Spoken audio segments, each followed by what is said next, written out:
Coba bayangin 3 hal ini. Beli saham Tesla dari Amerika, beli ETF S&P 500, sama beli emas. Tiga-tiganya kedengaran kayak butuh cara yang beda-beda banget kan?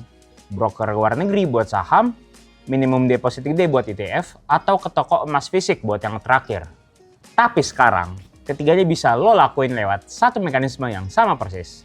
Nah, gimana sih caranya satu teknologi bisa nyatuin 3 aset yang kelihatannya nggak nyambung ini? Dan apakah ini bakal jadi cara baru orang investasi atau cuma tren sesaat?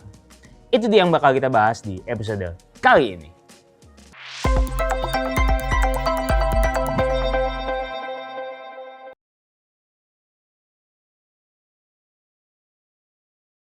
Welcome back to Crypto ini bareng gue, Joshua. Kali ini kita bakal bahas soal RWA atau yang disingkat dari Real World Assets, alias aset dunia nyata yang sekarang bisa lo pegang dalam bentuk token di blockchain. Kita bakal mulai dari emas, lanjut ke saham, terus ke ETF. Baru di akhir gue bakal kasih lihat kenapa ketiganya sebenarnya satu cerita yang sama. Oke, kita mulai dulu dari apa itu tokenisasi. Tokenisasi secara simpel adalah proses ngubah hak atas suatu aset jadi token yang tersimpan di blockchain. Aset aslinya, entah itu saham, unit ETF, atau emas fisik, disimpan sama pihak kustodian yang diatur secara resmi. Dan token yang lo pegang di aplikasi itu representasi digital dari aset itu. Nilainya ngikutin harga aslinya secara 1:1. Intinya, tokenisasi itu bukan teknologi yang beda-beda buat tiap aset.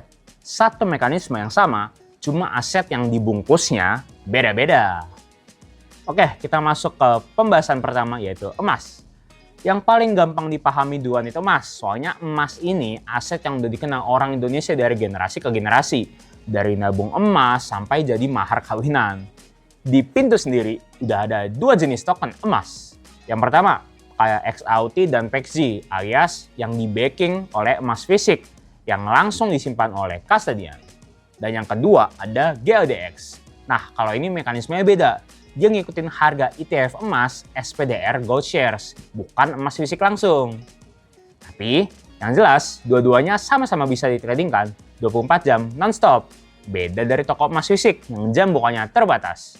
Intinya, mau lewat jalur backing fisik ataupun jalur ETF tracker, hasilnya kira sama. Lo tetap dapat exposure ke harga emas tanpa harus nyimpan emas fisik di rumah. Yang kedua, sekarang kita masuk ke saham. Lo bisa dapat exposure ke saham Amerika kayak AMD lewat token AMD ON atau bahkan ke SpaceX lewat token SPCXX. Cukup dari aplikasi Pintu tanpa perlu buka rekening broker luar negeri. Nah, yang bikin kasus SpaceX menarik, perusahaan ini baru resmi IPO Juni 2026 kemarin dan langsung jadi salah satu emiten yang paling ramai diperbincangkan oleh investor global. Normalnya, buat ikut beli saham yang baru aja IPO kayak gini, investor Indonesia harus buka rekening broker luar negeri dulu dan prosesnya nggak instan. Tapi, lewat versi tokenized-nya, jalan itu jadi lebih simpel. Meskipun tetap dalam bentuk exposure harga, bukan kepemilikan saham beneran. Intinya, saham yang dulu susah diakses oleh orang Indonesia, sekarang bisa dipegang dalam bentuk token. Semudah beli aset kripto lainnya.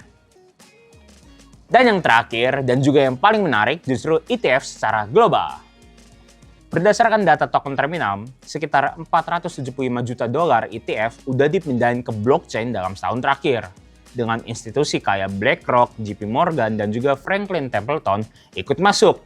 Meskipun itu masih kecil dibanding total industri ETF global yang nilainya sebesar $20 triliun. Contoh konkretnya, dana Franklin Templeton yang namanya Benji naik dari $1,98 miliar jadi $2,5 miliar cuma dalam beberapa bulan.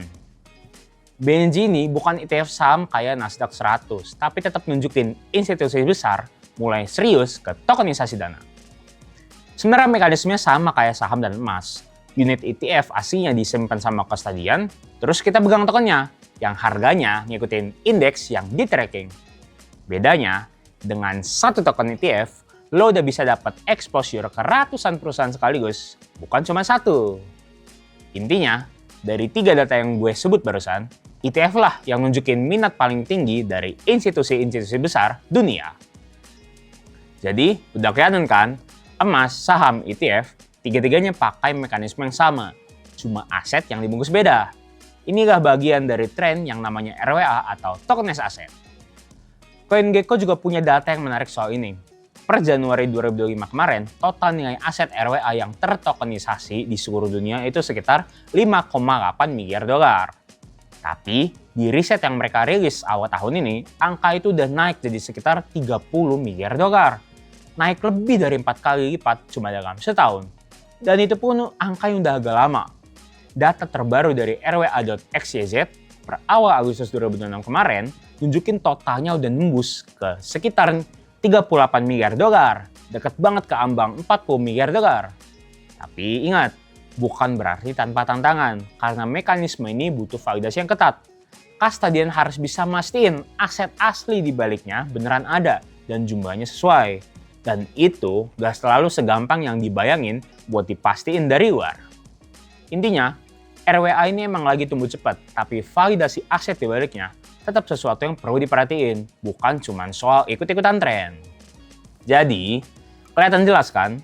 Dulu emas, saham, dan ETF itu 3 jalan yang benar-benar beda buat diakses. Sekarang ketiganya ketemu di satu mekanisme yang sama, yaitu tokenisasi.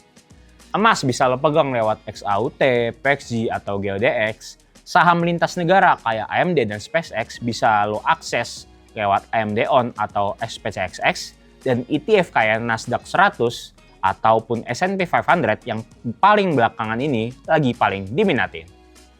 Semuanya sekarang tersedia lewat aplikasi Bintu yang bisa lo tradingkan 24/7 mulai dari modal kecil sebesar Rp11.000 aja. Tapi ada satu hal penting buat diingat, token-token ini ngasih lo exposure ke harga aset aslinya, bukan kepemilikan langsung.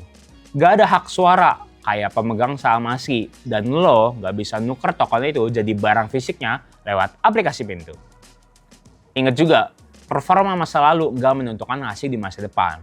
Investasi kripto termasuk RWA punya risiko yang perlu dipahami sebelum lo mulai.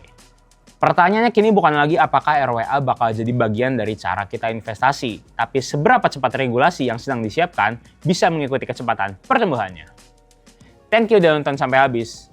Kalau kamu suka pembahasan kayak gini, jangan lupa like, share, dan komen di bawah ya. Sampai ketemu di video selanjutnya bareng Greto ini.